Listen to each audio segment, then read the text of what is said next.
दुष्प्रचार और एक प्रोपेगेंडा शुरू किया गया कि न जाने कौन सा फर्जीवाड़ा हो गया, कौन से जाली दस्तखत हो गए, और इसी के चलते मुझे आज आपके सामने आना पड़ा दूध का दूध और पानी का पानी करने के लिए। अमूमन यह देखा जाता है जब भी किसी सदस्य के खिलाफ विशेषाधिकार समिति कोई कार्रवाई शुरू करती है, यानी कि कमिटी ऑफ प्रिविलेजेस कोई प्रोसीडिंग शुरू करती है, तो वो शख्स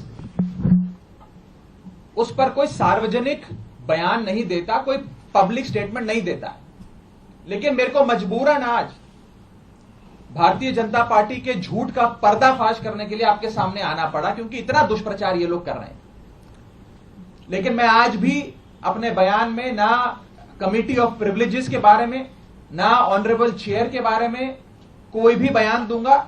मैं सिर्फ रूल, पोजीशन और सच्चाई आपके सामने रखूंगा। पहली चीज तो यह है कि यह रूल बुक है जिसके हिसाब से राज्यसभा चलती है। यह रूल बुक, लाल किताब, इसमें लिखा है rules of procedure and conduct of business in the council of states. इस रूल बुक में जो लिखा है वो मैं आपको बताना चाहता हूं।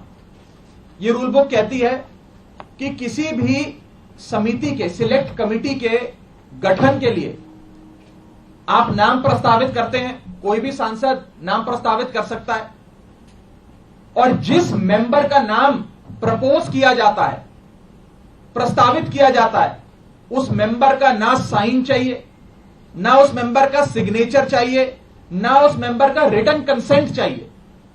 यानी कि इस रूल की किताब में कहीं नहीं लिखा कि सिलेक्ट कमिटी में किसी भी शख्स का, मेंबर का नाम देने के लिए आपको उस प्रस्तावित, प्रपोज्ड मेंबर की रिटन कंसेंट या सिग्नेचर चाहिए। लेकिन एक झूठा प्रचार फैलाया गया कि फर्जीवाड़ा हो गया साइन का। मैं आपको आगे बताना चाहता हूं कि जब भी सिलेक्ट कमिटी के गठन के लिए नाम प्रस्तावित किए जाते हैं तो ना सिग्नेचर लिए जाते हैं, ना सिग्नेचर जमा किए जाते हैं, ना सिग्नेचर की जरूरत होती है। No signatures are required, no signatures are taken and no signatures are submitted. तो जब किसी का हस्ताक्षर लिया ही नहीं, जब कोई हस्ताक्षर जमा किया ही नहीं, तो ये फर्जी साइन का जो एक अफवाह फैलाई जा रही है, ये सरासर गलत, झूठ और बेबुनियाद है। और ये मैं कानून की पोजीशन के हिसाब से बता रहा हूं। और मैं आज इस मंच से बीजेपी के नेताओं को चुनौती देता हूं कि वो कागज लेकर आए मेरे सामने, show me that piece of paper जिसपे ये दस्तखत है। जब कोई दस्तखत है ही नहीं, जब सिग्नेचर होता ही नहीं, तो फर्जी सिग्नेचर की बात कहां से आ गई? मैं चुनौती देता हूं आज बीजेपी को। आप तो इतनी बड़ी पार्टी है, इतनी शक्तिशाली, इतनी ताकतवर सरकार है आपकी, वो कागज दिखाओ मुझे जहां पर हस्ताक्षर है। चुनौती देता हूं मैं आपको। अगर आप कह रहे हैं मैंने कोई कागज जमा किया है जिसमें गलत तरीके से किसी के साइन किए गए हैं, तो वो कागज लेकर आओ, मैं आपको चुनौती देता हूं आज। साथियों, मैं आपको आगे बताना चाहूंगा कि बीजेपी के अज्ञान का, उनके इग्नोरेंस का तो मेरे पास कोई इलाज नहीं है।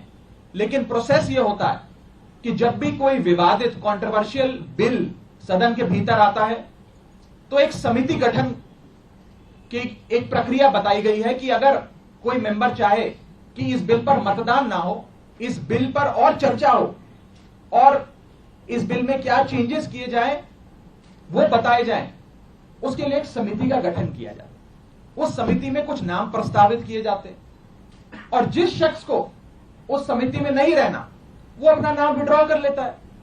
ये प्रपोजल है, ये प्रस्ताव है, किसी को जर जबरदस्ती नहीं बिठा दिया। मैं आपको एक बहुत सरल एग्जाम्पल के माध्यम से ये समझाना चाहूंगा और आप सब वो मेरी बात समझ जाए। मान लीजिए कि मेरा जन्मदिन, मैं अपनी जन्मदिन की दावत देता हूं, एक बर्थडे पार्टी आयोजित करता हूं। अपनी बर्थडे पार्टी में मैं 10 लोगों को न्योता देता हूं आने के लिए। 10 में से 8 लोग मेरा न्योता स्वीकार लेते हैं, आ जाते हैं। 2 लोग मेरा न्योता नहीं स्वीकारते, उल्टा मुझे कहते हैं तुम्हारी हिम्मत कैसे हुई हमें न्योता देने की, तुम कैसे, तुम्हारी हिम्मत कैसे हो गई, मजाल कैसे होगी कि तुमने हमें अपने जन्मदिन का न्योता दे दिया। ये वही बात है, मैंने तो समिति में शामिल करने के लिए न्योता दिया, कोई हस्ताक्षर थोड़ी दिया। लेकिन वो 2 लोग मुझसे खफा हो गए। मैं आपको दूसरे तरीके से समझाने का प्रयास करता हूं।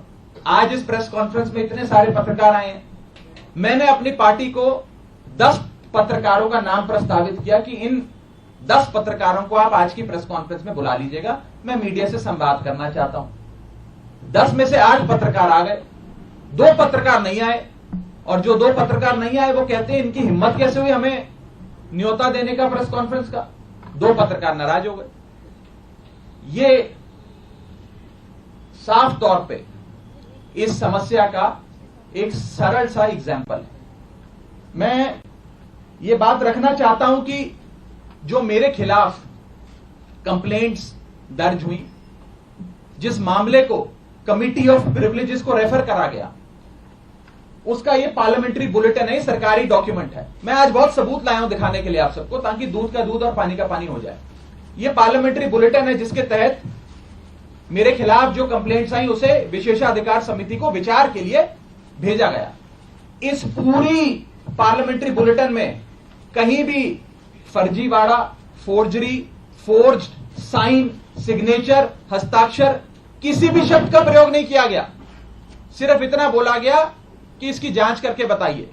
अगर कोई फोर्जरी होती, कोई फर्जीवाड़ा होता, सिग्नेचर शब्द का प्रयोग तो कम से कम किया गया होता। इस पार्लियामेंट्री बुलेटिन में ये सरकारी दस्तावेज है राज्यसभा। तो यहाँ पर राघव चड्ढा साफ तौर पर कह रहे हैं, मैं सबके सामने सच्चाई रखने आया हूँ। रूल बुक के हिसाब से राज्यसभा चलती है और जिस मेंबर का नाम प्रस्तावित किया जाता है सेलेक्ट कमेटी में, उसकी लिखित इजाजत नहीं चाहिए होती। झूठा प्रचार किया गया है, उनके खिलाफ ना हस्ताक्षर लिए जाते हैं, उन्होंने कहा ना जमा किए जाते हैं और ना उसकी जरूरत होती है। ऐसे में फर्जी साइन की बात कहां से आई, वो अफवाह बेबुनियाद है। बीजेपी को उन्होंने चुनौती दी, जिसमें उन्होंने कहा कि वो दस्तखत, वो हस्ताक्षर दिखाएं, वो कागज दिखाएं जिसमें कि फर्जी हस्ताक्षर किए गए हैं।